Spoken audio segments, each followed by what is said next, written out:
ये ध्यान रखना बेटा। अब मैं आपको बता रहा हूँ वन लाइनर फैक्ट, याद रखना क्या बता रहा हूँ, वन लाइनर फैक्ट, जिसमें कि आपको सही विकल्प, खालिस्तान, जोड़ी, सत्यासत, एक शब्द में 100%, अगर इससे बाहर आपका एक भी आपका जाएगा ही नहीं, इसके अंदर ही आएगा। जो कि अभी जो बताऊंगा मैं आपको हिंदी मीडियम वाले स्टूडेंट के लिए, किसके लिए रहेगा, हिंदी मीडियम वाले स्टूडेंट के लिए। उसके बाद आपको इंग्लिश मीडियम वाले की मैं अलग से इसी में आपको बताऊंगा, पहले हिंदी मीडियम वालों के लिए फिर इंग्लिश मीडियम वालों के लिए। तो अपन अब क्लास को स्टार्ट करते हैं। तो देखिए आप लोग सारे के सारे, तो आपको पहला फैक्ट जो चैप्टर फर्स्ट की बात कर रहा हूँ, तो इसमें क्या याद रखना है कि मैग्नीशियम रिबन का दहन करने पर किस प्रकार का प्रकाश उत्सर्जित होता है। तो प्रकाश उत्सर्जित होता है कौन सा, श्वेत चमकदार लो वाला होता है। रासायनिक अभिक्रिया में भाग लेने वाले पदार्थ क्या कहलाते हैं, रासायनिक अभिक्रिया में भाग लेने पदार्थ क्या कहलाते हैं, अभिकारक कहलाते हैं। रासायनिक अभिक्रिया में बनने वाले पदार्थ क्या कहलाते हैं, वो आपके उत्पाद कहलाते हैं। रासायनिक अभिक्रिया में भाग लेने वाले व बनने वाले पदार्थ दोनों की बात कर रहा हूँ, लेने वाले या बनने वाले पदार्थों को संज्ञित में रूप में लिखते हैं, जिसको अपन क्या बोलते हैं, रासायनिक समीकरण। ठीक है, उसके बाद आपको यहाँ से याद रखना है कि निम्नलिखित अभिक्रिया में अभिकारक व उत्पाद की पहचान कर उनके नाम लिखिए। अगर जैसे मान लो आपको इक्वेशन दे दिया 2mg plus O2 2mg plus, आपसे पूछते कि बताइए कि इसमें अभिकारक कौन सा है और उत्पाद कौन सा है, तो इस साइड वाला आपका हमेशा अभिकारक कहलाता है और इस साइड वाला आपका हमेशा उत्पाद कहलाता है। अब उसके बाद अगर बात करता हूँ मैं आपको कि रासायनिक अभिक्रिया के पहले एवं उसके पश्चात प्रत्येक तत्व के परमाणु की संख्या समान होती है। फिर आपको एक ये अच्छे से रीड कर लेना है, आपसे पूछेगा ही पूछेगा, वायु में जलने वाले मैग्नीशियम रिबन को साफ क्यों किया जाता है, इसलिए किया जाता है कि मैग्नीशियम रिबन जब जमी ऑक्साइड परत को हटाने के लिए। उसके बाद कैल्शियम ऑक्साइड का रासायनिक सूत्र व सामान्य नाम लिखना है, तो क्या होता है, CaO, बिना बुझा चूना बोलते हैं इसको। फिर जिस रासायनिक अभिक्रिया में उष्मा निकलती, याद रखना, जिसमें उष्मा निकलेगी उसको क्या बोलते हैं, आपको ध्यान रखना, उष्मा क्या बोल रहा है, निकलेगी, उष्मा निकलती है वो उष्मा क्षेपी अभिक्रिया होती है। ऐसी अभिक्रिया जिसमें दो या दो से अधिक अभिकारक मिलकर एकल उत्पाद बनाते हैं उसको अपन क्या बोलते हैं, संयोजन अभिक्रिया कहते हैं। फिर संयोजन अभिक्रिया की परिभाषा ये तो बता दिया मैंने। फिर उसके बाद आपको ये करना, कैल्शियम ऑक्साइड की जल से क्रिया संयोजन अभिक्रिया है। कोयले का दहन, ये अभिक्रिया कौन सी होती, कोयले का दहन, जिसको बोला जाता अपन संयोजन अभिक्रिया। ये पक्का आपसे पूछेगा ही पूछेगा। उसके बाद यहाँ से देखिएगा, फिर अगला है आपका प्राकृतिक गैस के दहन का रासायनिक समीकरण लिखिए, क्या, ऊष्माक्षेपी अभिक्रिया। तो इसको देख लीजिए, अब ये एक ऊष्माक्षेपी अभिक्रिया होगी। फिर उसके बाद वियोजन की परिभाषा पढ़ना है। फिर एक फेरस सल्फेट का सूत्र क्या होता है, FeSO4.7H2O हो जाएगा। फिर चूना पत्थर का रासायनिक सूत्र व नाम क्या होता है, CaOCO3 कैल्शियम कार्बोनेट होता है।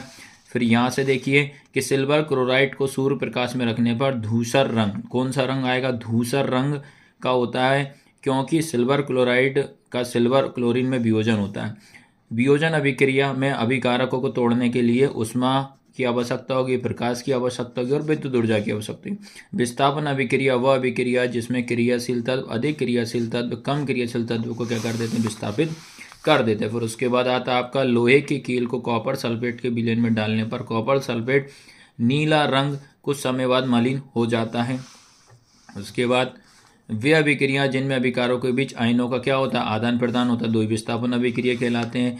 वह रासायनिक अभिक्रिया जिसमें किसी तत्व या यौगिक के ऑक्सीजन का संयोग होता है उसमें उपचयन अभिक्रिया कहते हैं और ऑक्सीकरण भी इसको बोलते हैं। वह रासायनिक अभिक्रिया जिसमें किसी तत्व या यौगिक के हाइड्रोजन का संयोग हास्य होता है तो अपचयन अभिक्रिया कहते हैं। फिर ऐसी अभिक्रिया जिसमें अपचयन उत्पन्न दोनों होते हैं, अपचयन और उपचयन दोनों होंगे तो उसको रेडॉक्स अभिक्रिया कहते हैं। उसके बाद आता है तुम्हारा लोहे पर जंग लगना, कौन सा संरक्षण का संचारण का उदाहरण है। चांदी की परत पर काली पड़ना, ये भी संचारण का उदाहरण है। तांबे की चमक मलिन पड़ना, ये भी संचारण का उदाहरण है। जब कोई धातु का आसपास से अम्ल आर्द्रता आदि के संपर्क में आती है तो काला संचारित हो जाती है तो उसको क्या कहते हैं, संचारण कहते हैं। तेलीय खाद्य सामग्री को जब लंबे समय तक रखने पर गंध व स्वाद में बदल जाने की घटना को क्या कहते हैं अपन, विकृत गंधिता बोला जाता है। फिर उसके बाद यहाँ से देखिए अम्लों का स्वाद कैसा होता है, खट्टा होता है। अम्ल नीले लिटमस को लाल कर देते हैं। क्षार का स्वाद कैसा होता है, कड़वा होता है। क्षारक लाल को नीला कर देते हैं। उसके बाद दो संश्लेषित सूचकों के नाम लिखना है, मेथिल ऑरेंज और फिनोप्थैलिन याद रखना। उसके बाद मैं बात करता हूँ गंधीय सूचक क्या होता है, ऐसे पदार्थ जिनकी गंध अम्ल और क्षार दोनों के माध्यमों से गंदी सूची कहलाते हैं। गंदी ये सूचक होता है। कौन सी गैस चूने के पानी को दूधिया कर देती है? वो होती है कार्बन डाइऑक्साइड। अम्ल व क्षार के मध्य अभिक्रिया से लवण जल बनता है, वह अभिक्रिया कौन सी होती है? उदासीन अभिक्रिया होती है। 1 वर्ड भी आपके इसमें कंप्लीट होंगे, A to Z सारी चीज कवर होंगी।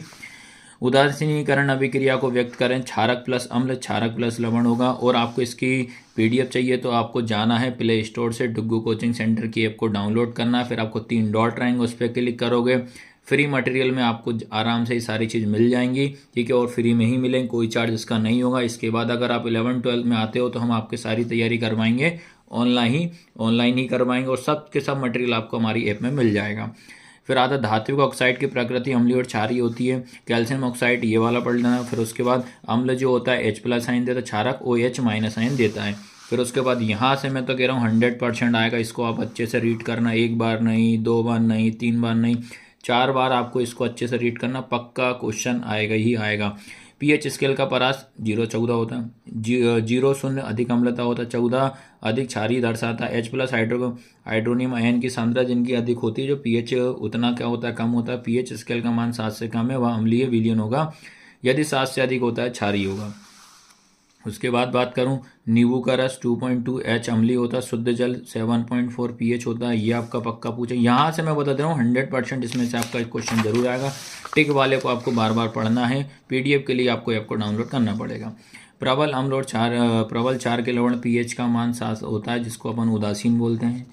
फिर अम्ल प्रबल का मान pH का मान 7 से कम, ये तो पक्का पूछेगा, ये भी 7 से कम अम्लीय, 7 से अधिक क्षारीय होता है। फिर साधारण नमक का रासायनिक नाम क्या होता है? सोडियम क्लोराइड NaCl होता है, NaCl होता है।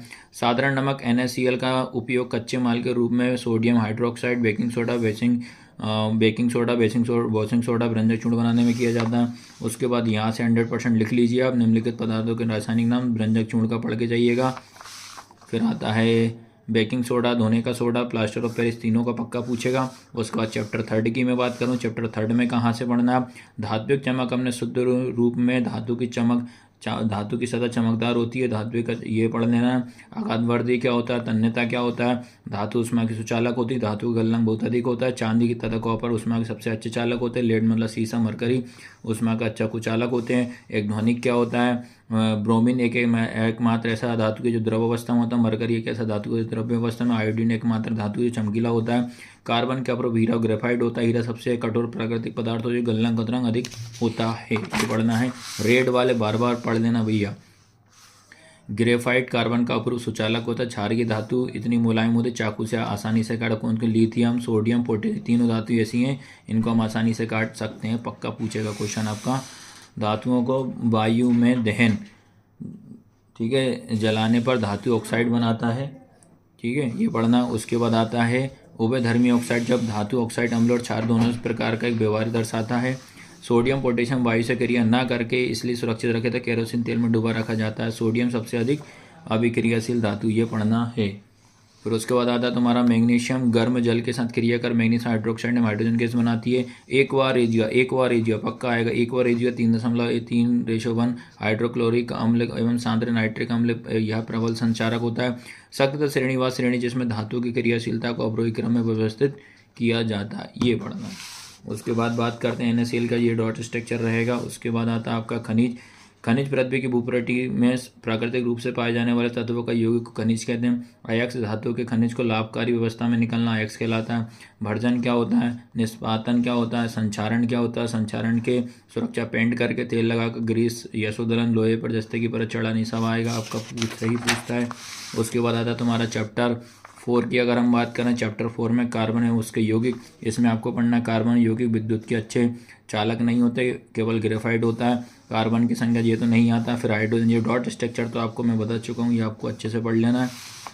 फिर आता है यहाँ से हीरा व ग्रेफाइट कार्बन के अपरूप है। कार्बन सुचालक है क्योंकि कार्बन प्रत्येक परमाणु अन्य कार्बन से जुड़ा होता है, जिसके इलेक्ट्रॉन विद्युत ऊष्मा का संवहन होता है। षटकोणीय व्यू संरचना होती है इसमें। फिर उसके बाद आपको संतृप्त असंतृप्त पढ़ के जाइएगा, आएगा ही आएगा आपका। संतृप्त क्या होता है, असंतृप्त क्या होता है, ठीक है। उसके बाद देखिए क्वेश्चन, देखिए आप हाइड्रोकार्बन तथा हाइड्रोजन के संतृप्त यौगिक के नाम संरचना लिखिए, ये आप देख लीजिए आप। उसके बाद आपका आता है प्रेरकात्मक, यानी जिसको फंक्शनल ग्रुप कहते हैं। जब यौगिक संतृप्त और असंतृप्त कार्बन के युग्म में ऐसे हाइड्रोजन को प्रतिस्थापित कर विषम परमाणु से जोड़ा जाता है। प्रकृति में क्या एक समजातीय श्रेणी क्या होता है, ये पढ़ना है भैया। फिर उसके बाद आप सीधे आइएगा यहाँ से यहाँ से आना है। संतृप्त हाइड्रोकार्बन सामान्यतः स्वच्छ ज्वाला से जलता है। असंतृप्त कार्बन यौगिक अत्यधिक काले धुएं वाली पीली ज्वाला से जलता है। लकड़ी का कोयला, खनिज आदि, ये हो जाएगा। उसके बाद आता है आपका ये साबुन। ये लंबी श्रृंखला वाले कार्बोक्सिलिक अम्ल के सोडियम पोटेशियम लवण होते हैं। साबुन का रासायनिक भाग जल से क्रिया करता है। साबुन का कार्बन संघ तेल से क्रिया करता है। कार्बन की परस्पर क्रिया मिसेल संरचना होती है। कैसी होती है, मिसेल की होती है। कार्बन एक सर्वतोमुखी तत्व है जो सभी जीवों और हमारे उपयोग में आने वाली वस्तु का आधार होता है। कार्बन ऐसे यौगिक बनता है जो कि द्वि या त्रिबंध होते हैं, ये पढ़ना है। उसके बाद अगर बात करूं मैं, कार्बन तथा उसके यौगिक हमारे ईंधन के काम करता है। फिर उसके बाद साबुन तथा मार्जक प्रक्रिया अणुओं में जल रागी जल विरागी दोनों समय उपस्थित होकर आधारित, तो इसकी मदद से तेलीय पायास बनता है जो बाहर निकलता है।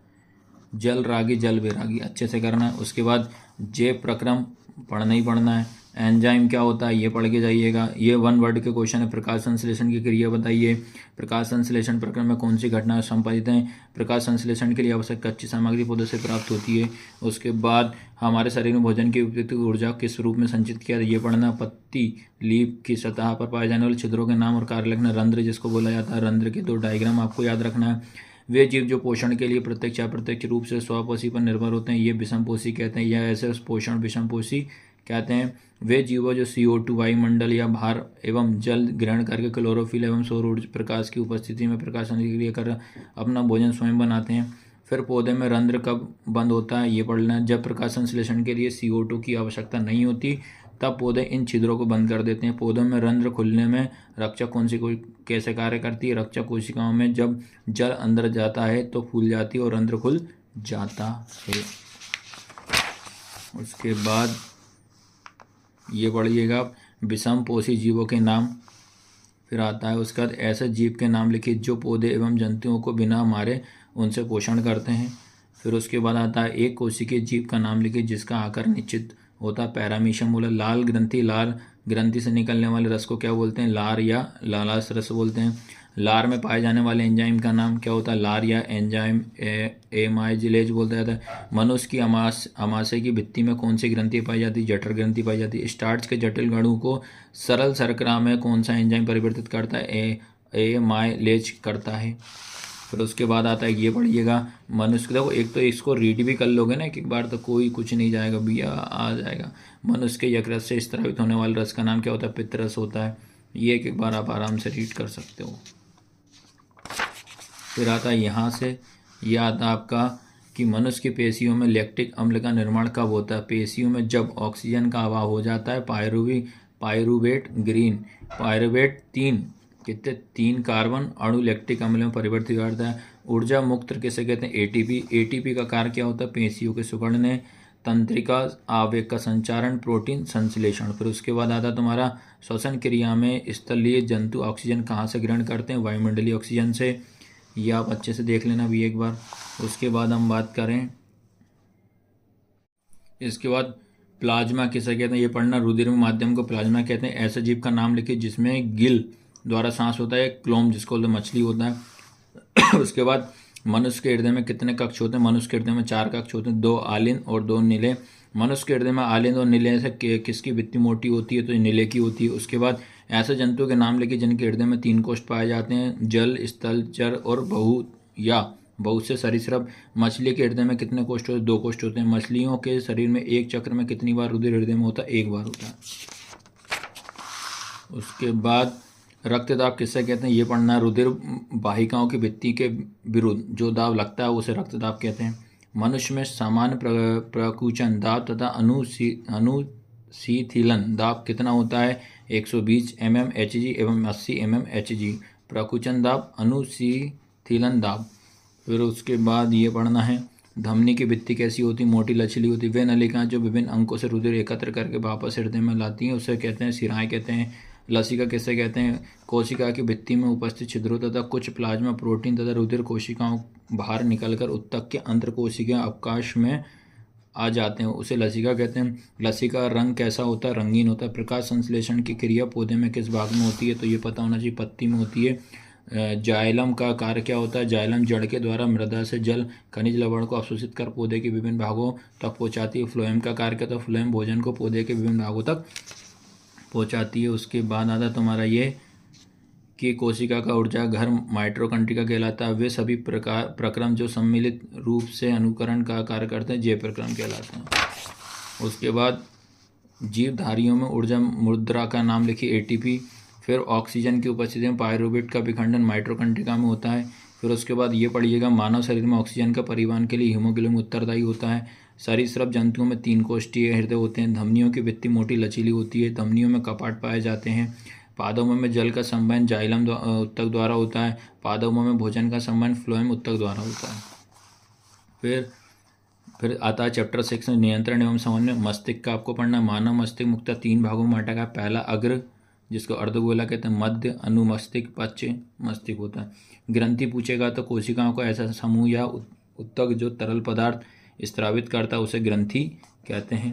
ग्रंथि 3 प्रकार की होती हैं। पहली होती है आपकी कौन सी? अंतःस्रावी ग्रंथि, मिश्रित ग्रंथि, बाह्यस्रावी ग्रंथि। फिर आता अंतःस्रावी ग्रंथि, इससे बनने वाला तरल हार्मोन कहलाता है। इससे बनेगा उस हार्मोन बोला जाता है। तो ये एक बार आप देख लें। उसके बाद आता आपका यह ग्रंथि शरीर की एकमात्र मिश्रित ग्रंथि जिसका 98% भाग बाह्य स्रावी होता है। जंतुओं में नियंत्रण समन्वय के लिए उत्तरदायी तंत्रिका उत्तक और पेशी उत्तक होता है। फिर आता है केंद्रीय तंत्रिका तंत्र बनता है मस्तिष्क व मेरुरज्जु में। 2 तंत्रिका कोशिकाओं के मध्य खाली स्थान को कहते हैं स्नैप्स बोला जाता है। फिर उसके बाद आता है आपका मनुष्य में मस्तिष्क का मुख्य सोचने वाला भाग अग्र मस्तिष्क। किस ग्रंथि को मास्टर ग्रंथि कहते हैं? पीयूष ग्रंथि को बोलते हैं। तंत्रिका तंत्र की प्रमुख इकाई न्यूरॉन कहलाती है। मनुष्य में प्रतिवर्ती क्रिया केंद्र मेरुरज्जु होता है। मनुष्य के मस्तिष्क में सोचने वाली भाग को अग्र मस्तिष्क कहते हैं। फिर उसका पकी हुई फली वृक्ष के अलग होकर एब्सिसिलिक अम्ल के कारण बनती है। वृद्धि हार्मोन की कमी के कारण बूनापन होता है। फिर उसके बाद देखिए आप यहाँ से ये भी नहीं, ये भी नहीं, ये भी नहीं, फिर यहाँ एक तंत्रिका कोशिका से दूसरी का तंत्रिका कोशिका में आवेग किसके द्वारा बनता है? रसायन द्वारा बनता है। गुलाब जामुन को देखकर मुंह में पानी आने लग जाए, किस प्रकार की प्रतिवर्ती क्रिया होती है? केंद्रीय को तंत्रिका तंत्र में कौन सा अंग होता है? मस्तिष्क तथा मेरुरज्जु होता है। फिर उसके बाद यहाँ से देखिएगा मनुष्य के मस्तिष्क में विभिन्न भाग बताइए। उत्तर अग्र मस्तिष्क, मध्य पक्ष, अग्र मध्य पक्ष, अग्र मध्य पक्ष। मस्तिष्क और मेरुरज्जु में निकलने वाली तंत्रिकाओं के नाम लिखिए। मस्तिष्क और मेरुरज्जु होता है। वे क्रियाएं जिन पर हमारे मस्तिष्क का नियंत्रण नहीं होता कहते हैं अनैच्छिक क्रियाएं कहलाता है। अनैच्छिक क्रियाओं के उदाहरण लार आना, बमन, रक्तदाब। उसका उद्दीपन क्रिया का उदाहरण पौधे छुई मुई के पौधे की गति। फिर उसके बाद आता है आपका एड्रीनलिन हार्मोन किस ग्रंथि से स्रावित होता है? अधिवृक्क ग्रंथि से। हमें आहार में आयोडीन युक्त नमक लेना क्यों जरूरी है? थायरॉक्सिन हार्मोन बनाने के लिए आयोडीन की आवश्यकता होती है। फूली हुई गर्दन किस बीमारी का उदाहरण होता है? तो ये होता है आपका गाइटर घेंगा, इसको बोलता है घेंगा। और किसके कारण होता है? आयोडीन की कमी से होता है। फिर मधुमेह के रोगियों किस हार्मोन को लेने की सलाह दी जाती है? इंसुलिन की। इंसुलिन का कार्य क्या होता है? इंसुलिन रुधिर में शर्करा के स्तर को नियंत्रित करने में सहायता प्रदान करता है। टेस्टोस्टेरोन हार्मोन मनुष्य नर के किस अंग में स्रावित करता है? वृषण। एस्ट्रोजन हार्मोन मादा के किस अंग से होता है? अंडाशय से होता है। उसके बाद 7 चैप्टर की बात करें तो इसमें आपको पढ़ना है अलैंगिक जनन मुकुलन द्वारा होता है, ईस्ट के द्वारा। नर युग्मन एवं मादा युग्मन के संलग्न क्रिया क्या कहलाती है? निषेचन। अंडक का शीर्ष भाग क्या कहलाता है? वर्तिकृत। फिर कायिक प्रजनन होता है कलियानन, घंटी, कटिंग, डाल लगाना सभी में। मानव में निषेचन कहाँ होता है? अंड वाहिनी में होता है। प्रजनन किसे कहते हैं? अपने समान संततियों को उत्पन्न करना। नर में वसंत की संख्या कितनी होती है? 2। मादा में अंडाणुओं का निर्माण होता है, ये होता है अंडाशय में। फिर DNA का पूरा नाम बताना, डीऑक्सीराइबोन्यूक्लिक अम्ल होता है। फिर उसके बाद होता है आपका पुनर्जनन किसे कहते हैं? पूर्ण रूपेण विभेदित जीवों में अपने कायिक भाग से नए जीव का निर्माण की क्षमता पुनर्जनन कहलाता है। फिर उसके बाद आनुवांशिक रूप से जनक के नाम समान पौधे किस विधि से होता है? कायिक प्रबंधन के द्वारा होता है। फिर आता आपका नर में शुक्राणुओं का निर्माण किस अंग में होता है? वृषण में होता है। फिर उसके बाद बच्चा लोग यदि परागकणों का स्थान उसी पुष्प के वार्तिका पर होता है तो वह प्रक्रिया स्वपरागण कहलाती है।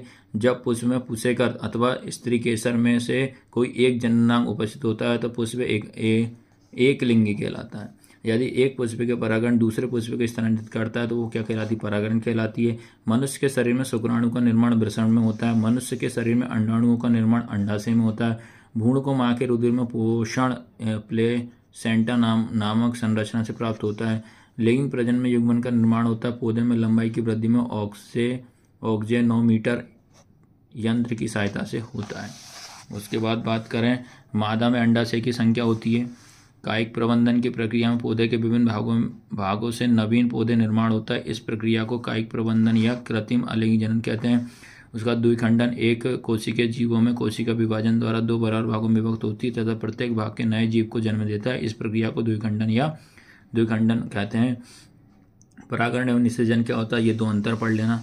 परागण, स्वपरागण, परपरागण, ऋतुस्राव, पक्का आपसे क्वेश्चन आएगा। इनमें से तो मैं गारंटी से बोल रहा हूँ नहीं आना। उत्तक क्या होता है? उसके बाद आता है आपका वृषण क्या होता है? वृषण शुक्राणु उत्पन्न करते हैं। वृषण में टेस्टोस्टेरोन हार्मोन स्रावित होता है। शुक्रवाहिका क्या होती है? पुष्कर क्या होता है? आलेखिक और लेखिक चरण पढ़ लेना, इसमें मात्र 2। उसके बाद आता है अगला चैप्टर 8 अनुवांशिकता में आपको बताते हैं। अनुवांशिकता की बात करते हैं। अनुवांशिकता लक्षण क्या होता है? वे लक्षण जो माता पिता से उनके संतानों तक पहुँचते हैं अनुवांशिक लक्षण कहते हैं। अनुवांशिकी विज्ञान जीव की वह शाखा जिसके अंदर अनुवांशिकी लक्षण का अध्ययन किया जाता है। फिर मेंडल ने 3 प्रयोग प्रभाविता का नियम दिया, प्रभाविता का नियम दिया था, पृथक्करण का नियम दिया, स्वतंत्र अव्यूहन का नियम दिया था। ये पढ़ना है। उसके बाद यहाँ से आपको देखना है डीएनए डीऑक्सीराइबोस शर्करा होती है। आरएनए में शर्करा रिबोस होता है। डीएनए मुख्य केंद्र में पाया जाता है। आरएनए में केंद्र कोशिका द्रव दोनों पाया जाता है। डीएनए का फुल फॉर्म, आरएनए का फुल फॉर्म जरूर पढ़ना। डीएनए में डबल स्टैंडर्ड अणु होते हैं, सिंगल स्टैंडर्ड अणु होते हैं। फिर उसके बाद आता है प्रभावी लक्षण क्या होता है? प्रभावी लक्षण मतलब जब विपरीत लक्षणों के जोड़ों में क्रॉस कराया जाता है और लक्षण प्रदर्शित करते हैं तो वे प्रभावी लक्षण कहलाते हैं। एक संकर क्रॉस कहते हैं एक विपरीत लक्षण को साथ लेकर कराया गया संकरण को एक संकर कहलाता है। द्विसंकर क्रॉस दो विपरीत लक्षणों को लेकर कराया गया संकरण द्विक्रॉस संकरण कहलाता है। अनुवांशिक जनन यहाँ से पक्का 100% मैं जितने भी क्वेश्चन यहाँ से रीड करूँगा आपसे पक्का पेपर में आएगा। अनुवांशिकता का जनक किसे कहते हैं? ग्रेसर जॉन मेंडल कहते हैं। नर में कौन सा अणु सूत्र लिंग निर्धारण का काम करता है? XY करता है। डाइविजिट रोग अनुवांशिक होता है। मनुष्य की कोशिका में गुणसूत्र होता है 23 जोड़े में। मेंडल किस पौधे का प्रयोग किया था? मेंडल ने मटर का। मटर के एक शुद्ध लंबे पौधे TT और शुद्ध बोने पौधे TT स्मॉल में संक्रमण कराया जाता है। F2 पीढ़ी में शुद्ध लंबे और बोने पौधे का अनुपात 3:1 होता है। जो लक्षण पीढ़ी दर पीढ़ी संचरित होते हैं अनुवांशिक लक्षण कहलाते हैं। जीन एक अनुवांशिक इकाई है। अनुवांशिक पदार्थ का विनिमय अर्धसूची विभाजन क्रॉस ओवर के दौरान होता है। फिर उसका था मेंटल ने अनुवांशिकता के नियम को प्रतिपादित किया था। उसके बाद सभी जीवों का शरीर कोशिकाओं का बना होता है। मानव में शिशु के लिंग निर्धारण का XY या 23वें जोड़े द्वारा होता है। मेंटल ने अनुवांशिकता के लक्षण को भाग क्यों कहा गया? फैक्टर जीन की खोज करने वाले वैज्ञानिक नाम जॉनसन। मेंटल ने मटर के पौधे कितने लक्षणों का अध्ययन किया? मेंटल ने मटर के 7 विकल्पी लक्षणों का अध्ययन किया। जब एक लंबे एक बोधे बोने के बीच संक्रमण कराया जाता है तो लक्षण F1 पीढ़ी में दिखाई देता है, उसे प्रभावी लक्षण कहते हैं। जो नहीं दिखाई देता उसे अप्रभावी कहते हैं। दिखाई देता है और नहीं दिखाई देता। एक संकर कोर्स में F2 पीढ़ी का जीनोटाइप या फिनोटाइप अनुपात होता है। ये 3.1 आता है। जीनोटाइप 1:2:1 होता है, फिनोटाइप होता है। ये पढ़ लेना। फिर जब 2 विकल्पी जोड़ों का अध्ययन किया जाता है तो उसे द्विसंकर क्रॉस कहते हैं। द्विसंकर क्रॉस में F2 पीढ़ी का फिनोटाइप अनुपात होता है 9:3:3:1। ये रेशो याद रखना। DNA का वह भाग जिसमें किसी प्रोटीन संश्लेषण के लिए सूचना होती है उसे कहते हैं, उसे प्रोटीन को जीन कहते हैं। प्रत्येक जनक कोशिकाओं की संतति में गुणसूत्र के जोड़े में कितने गुणसूत्र होते हैं? केवल एक गुणसूत्र। मानव में लिंग निर्धारण के लिए जिम्मेदार गुणसूत्र पुरुष में पाया जाने वाला Y गुणसूत्र होता है। अब यहाँ से स्टार्ट हो रही है आपकी फिजिक्स जिसको भौतिक बोलते हैं। यहाँ तक तो सबको आया। इस क्लास को एक बार 2 बार आप देखोगे पक्का मिल जाएगा। इसका PDF में आपको प्ले स्टोर पे जाइएगा, डुंगू कोचिंग सेंटर की ऐप को डाउनलोड करना, उसमें प्रोवाइड करा दूंगा। पर पहले आप लाइव क्लास अटेंड करें। फिर आता है प्रकाश परावर्तन या अपवर्तन। ऐसा दर्पण जिनका परावर्त पृष्ठ गोलीय होता है गोलीय दर्पण कहलाते हैं। गोलीय दर्पण कितने प्रकार के होते हैं? 3 प्रकार के। पहला 2 प्रकार के होते हैं, सॉरी कितने प्रकार के? 2 प्रकार। अवतल उत्तल होता है। फोकस दूरी की परिभाषा पक्का पूछेगा। वक्र त्रिज्या की परिभाषा। वक्र त्रिज्या तथा फोकस दूरी में क्या संबंध होता है? वक्र त्रिज्या फोकस दूरी में क्या होती है? दुगनी होती। क्या होती? दुगनी होती। एक गोलीय दर्पण की वक्र त्रिज्या 20 सेंटीमीटर, उसकी फोकस दूरी क्या होगी? गोलीय दर्पण की फोकस दूरी 20 सेंटीमीटर होगी। अवतल दर्पण के प्रतिबिंब कैसा बनता है ये पढ़ना है। वस्तु से बड़ा, छोटा तथा वस्तु के बड़ा। उत्तल दर्पण से प्रतिबिंब कैसा होता है? सदैव वस्तु से छोटा होता है।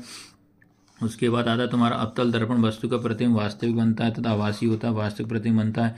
उत्तल दर्पण वस्तु का प्रतिबिंब वास्तविक तथा आभासी बनता है। प्रतिबिंब कैसा बनेगा? आभासी बनेगा। वाहन में पीछे की दृश्य को देखने के लिए किस दर्पण का उपयोग किया जाता है? उत्तल दर्पण का उपयोग किया जाता है। अवतल दर्पण का उपयोग कहाँ किया जाता है? इसका उपयोग नाक, कान, गला विषय के द्वारा किया जाता है। अवतल दर्पण का सूत्र याद रखना, सॉरी दर्पण का सूत्र 1/f बराबर 1/b प्लस 1/u। एफ क्या होता है? फोकस दूरी। यू प्रतिबिंब, यू वस्तु की दूरी। उसके बाद गोलीय दर्पण के आवर्धन को परिभाषित कीजिए। प्रतिबिंब की ऊंचाई तथा वस्तु की ऊंचाई के अनुपात को गोलीय दर्पण का आवर्धन कहते हैं।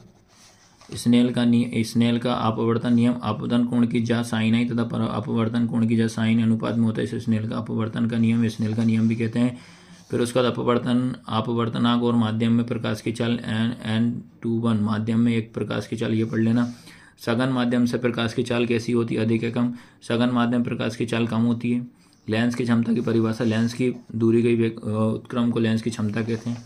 लेंस की क्षमता का मात्रक क्या होता है? लेंस की क्षमता का मात्रक डायोप्टर या फोकस दूरी 1 होती है। फिर 2 मीटर फोकस दूरी के लिए अवतल दर्पण की त्रिज्या P बराबर 1/f बराबर 1/2, इसको डिवाइड करोगे ये आ जाएगा। फिर यहाँ से इसको IMP है ये पक्के में, इसका स्क्रीनशॉट आप ले लेना, पक्का इससे 100% क्वेश्चन आएगा। उसके बाद करते हैं यहाँ से लेंस की क्षमता क्या होती है ये पढ़ना। अब यहाँ से इंपॉर्टेंट है समतल दर्पण की फोकस दूरी अनंत होती है। यदि किसी वस्तु को अवतल दर्पण के सम्मुख वक्रता केंद्र पर रखा जाता है तो प्रतिबिंब बनेगा वक्रता केंद्र पर। वाहनों में पीछे का दृश्य देखने के लिए किस दर्पण का उपयोग करते हैं? उत्तल दर्पण का उपयोग करते हैं। हम दर्पण की पहचान कर सकते हैं दर्पण से बनने वाले प्रतिबिंब से। आवर्धन से मान में ऋणात्मक चिन्ह क्या होता है? प्रतिबिंब वास्तविक होता है। किसी दर्पण के चाहे कितनी ही दूरी पर खड़े हो वो आपका प्रतिबिंब सदैव सीधा प्रतीत होता है। गोलीय दर्पण की फोकस दूरी उसकी वक्र त्रिज्या की आधी होती है। जब कोई प्रकाश की किरण सघन माध्यम से विलंब माध्यम प्रवेश करती है विलंब से क्या होती है? दूर हट जाती है। अवतल दर्पण प्रतिबिंब छोटा व उल्टा बनता है। प्रकाश का किसी सतह से टकरा उसी माध्यम में लौटना परावर्तन होता है। अपतन कोण का मान परावर्तन कोण के मान बराबर होता है। अपवर्तन माध्यम प्रकाश की चाल का अनुपात रेखीय आवर्तन दर्पण से परावर्तन के कारण बने प्रतिबिंब के आकार का बिंब के अनुपात दर्पण द्वारा रेखीय आवर्धन होता है, दर्पण का सूत्र।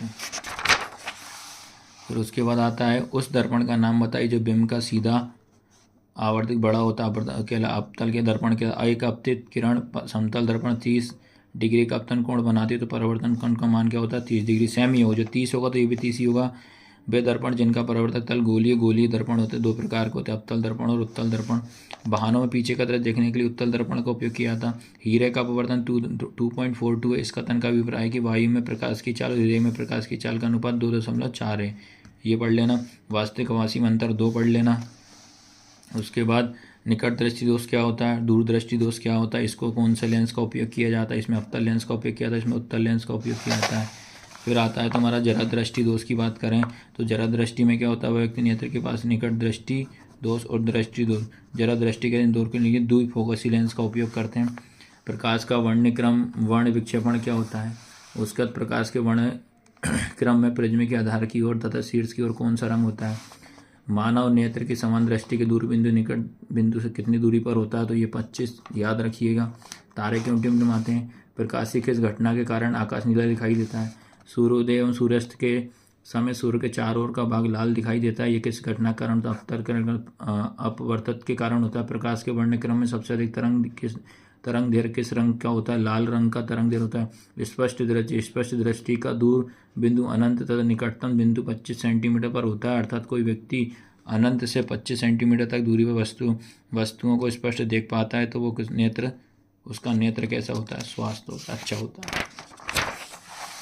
उसके बाद आता है तुम्हारा समजन क्षमता क्या होती है ये पढ़ना। दृष्टि दोष क्या होता है? दृष्टि दोष निकट दृष्टि दोष, दूर दृष्टि दोष, जरा दृष्टि दोष। फिर ये फैक्ट हैं। यदि कोई व्यक्ति अनंत 20 फीट से अधिक दूरी पर स्थित वस्तु को स्पष्ट नहीं देख पाता है तो उसको निकट दृष्टि कहते हैं। अवतल लेंस का उपयोग करेंगे। यदि कोई व्यक्ति 25 सेंटीमीटर पर रखी वस्तु को स्पष्ट नहीं देख पाता है तो इस दृष्टि दोष कहते हैं। तो देखो ये फैक्ट है, पक्का पूछेगा। प्रिज्म के बारे में पढ़ के जाना। विचलन कोण क्या होता है, वर्ण विक्षेपण क्या होता है, तारे टिमटिमाते परंतु ग्रह नहीं टिमटिमाते हैं, प्रकरणीय तरह टिंडल प्रभाव क्या होता है, इंद्रधनुष बनने का कारण वर्ण विक्षेपण, प्रकाश के विक्षेपण से प्राप्त 7 रंगों के समूह को स्पेक्ट्रम कहते हैं।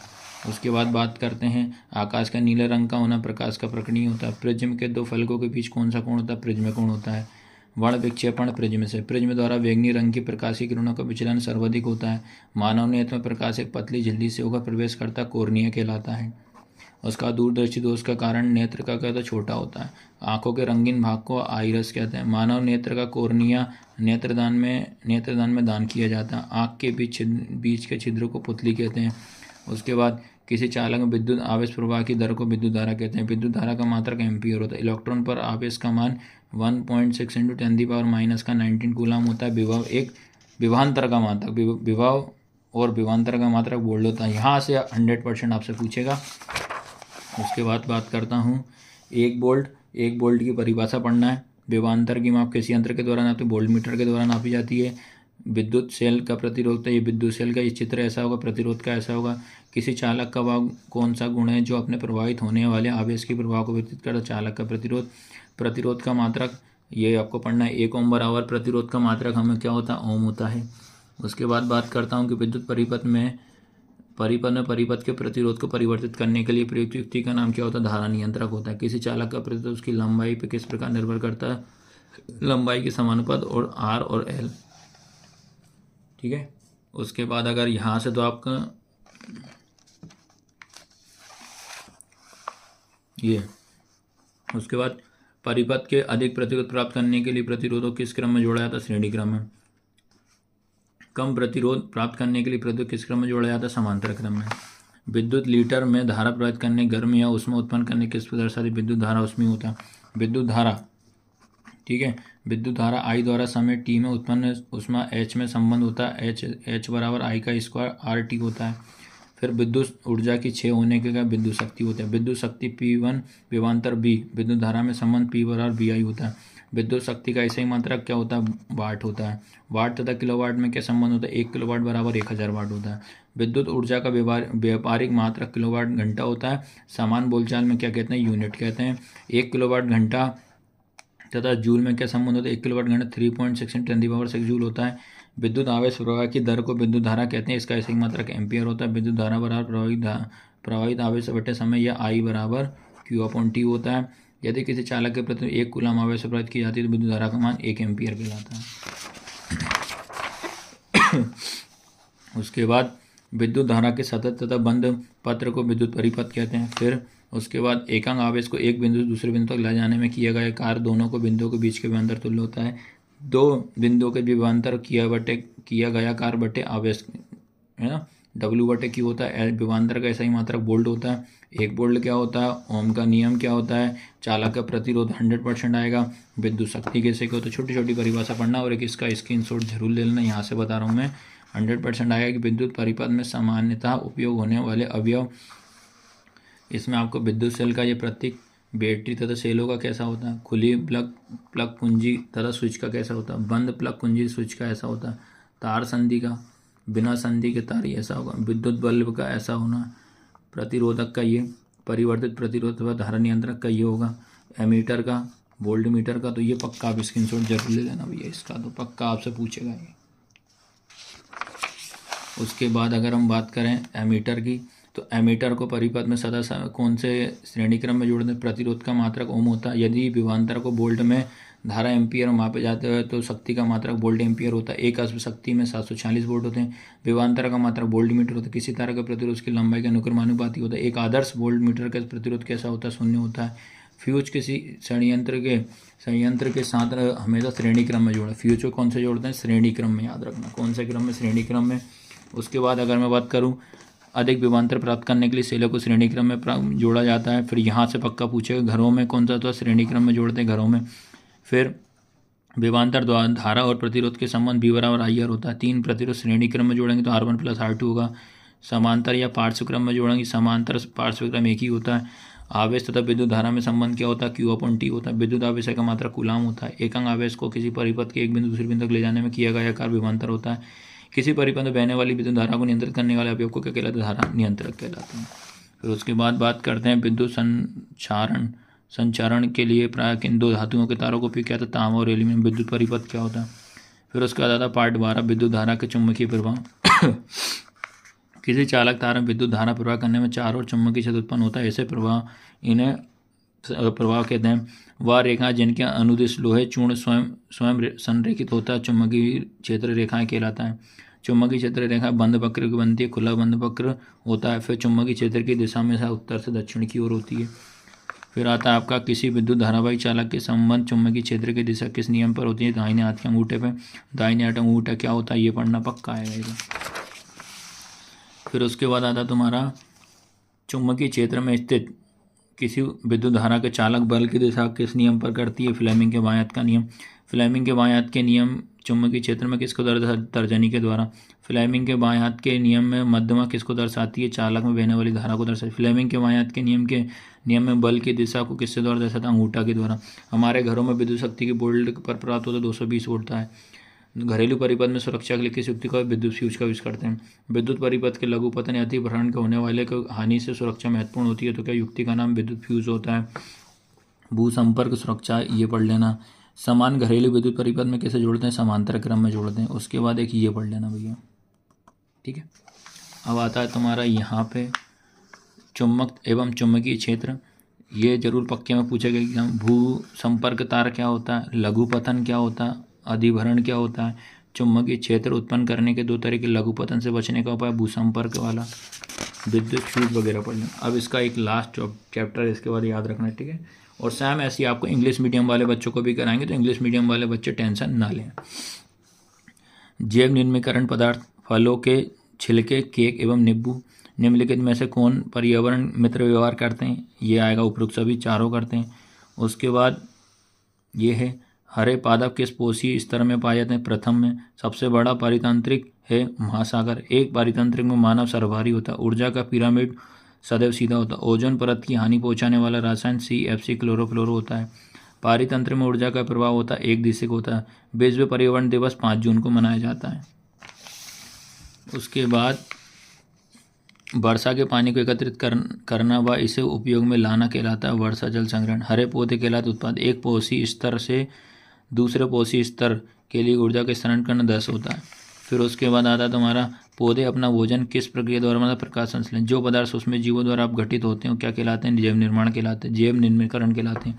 जो पदार्थ उसमें जीवों द्वारा अपघटित नहीं होते क्या कहलाते हैं? अजैव निम्नीकरण कहलाते हैं। अपशिष्ट किन्हें कहते हैं? उपयोग के उपरांत त्यागा गया पदार्थ जो वातावरण को प्रदूषित करता है अपशिष्ट कहलाता है। पोषण के आधार पर उपभोक्ताओं कितने भागों में बांटा है? 3, शाकाहारी, मांसाहारी, सर्वाहारी। फिर उसके बाद आता ओजोन परत से छिद्र सबसे पहले कहाँ देखा गया था? अंटार्कटिका में 1985 में। ग्लोबल वार्मिंग के 2 कारण लिखे, ये आपको पढ़ना 2 कारण। फिर आपको यहाँ से सीधा कि पर्यावरणीय प्रदूषक के जो पदार्थ पर्यावरण को दूषित करता है पर्यावरण प्रदूषक कहलाता है। अजैव निम्नलिखित प्लास्टिक, पॉलीथीन, कृषि रसायन हो जाएगा। फिर उसके बाद यहाँ से आता आपका अम्ल वर्षा। वायुमंडल में सल्फर, नाइट्रोजन के ऑक्साइड व अन्य गैसों जल के साथ क्रिया करता है, अम्ल रूप से बरसाते हैं, अम्ल वर्षा कहलाता है। वे जीव जो उत्पादन तथा उत्पादित भोजन पर प्रत्यक्ष या अप्रत्यक्ष रूप से उपभोक्ता करते, वे जीव जो जटिल कार्बनिक पदार्थों को सरल कार्बनिक पदार्थों में बदल देते हैं उन्हें अपघटक कहलाते हैं। जीवाणु व कवक अपघट्य होता है। स्थलीय परितंत्र में हरे पौधे की पत्तियों द्वारा प्राप्त होने वाले सौर ऊर्जा कितने प्रतिशत होता है?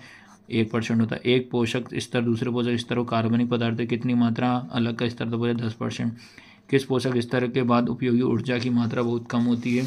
तो ये चौथे स्तर के कम होती है, ये पढ़ना। उसके बाद यहाँ से पौधे द्वारा अवशोषित रासायन एवं कीड़नाशक अंत में किसके शरीर में सर्वाधिक संचरित? मनुष्य। ओजोन का कार्य क्या होता है? परावैंगनी किरणों में संरक्षित करना। उसका 1980 में वायुमंडलीय में ओजोन की मात्रा में तीव्रता गिरावट आई है। CFC chlorofluoro. CFC का उपयोग कहाँ किया? रेफ्रिजरेटर व अग्निशामक के लिए में अग्निशमन में किया था। CFCS रही रेफ्रिजरेंट के सन से बनना शुरू हुआ है 1987 में, ठीक है। तो इस तरीके से मैंने पूरा का पूरा हिंदी मीडियम के 1 लाइनर फैक्ट आपको बता दी। इससे आपको objective, fill in the blank सारे कवर हो जाएंगे। और अब आपको मैं बताने जाऊँगा इंग्लिश में। तो इंग्लिश में पूरा का पूरा रहेगा इंग्लिश मीडियम वाले स्टूडेंट के लिए। अब